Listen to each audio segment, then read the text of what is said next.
Hello মাদারীপুরবাসী, আপনাদের যাদের sea food খেতে ইচ্ছা করবে এখন থেকে আর কুয়াকাটা বা সেন্ট মার্টিন কক্সবাজার যাওয়ার দরকার নেই।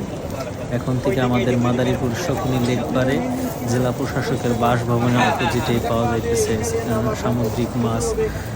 এইখানে পাওয়া যাইতেছে স্কুইড, লবস্টার, তারপরে টুনা, লইট্টা মাছ, তারপরে আছে স্কুইড, বাঁশপাতা, সামুদ্রিক কাঁকড়া, তারপরে পাওয়া যাইতেছে কোরাল মাছ, সমুদ্রে বিভিন্ন মাছ পাওয়া যাইতেছে এখানে।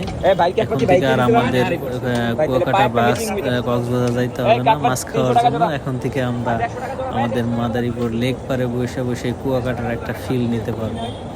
শুধু বাকি আছে সমুদ্রের ঢেউটা, ওইটাও আস্তে আস্তে আমরা বানিয়ে ফেলাবো, যেহেতু আমরা মাদারীপুরবাসী, চিন্তা করেন না।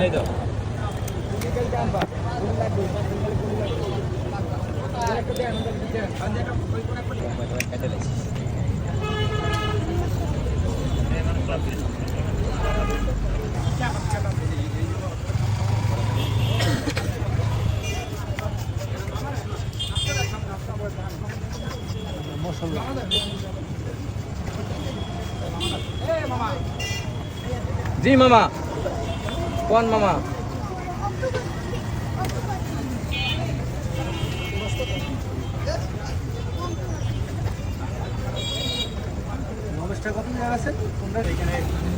সবাই আসতে পারবেন নতুন তো এই জন্য মানে সবাই শিখে যেতেছে কিভাবে কাটতে হয় এটা অনেকে জানে না। একটা এটা সব ম্যানেজ করতে পারার সাথে ওই দিক এই দিক দুই দিক ম্যানেজ করতে একটা মেইন জিনিস কি না পরিষ্কার করা না।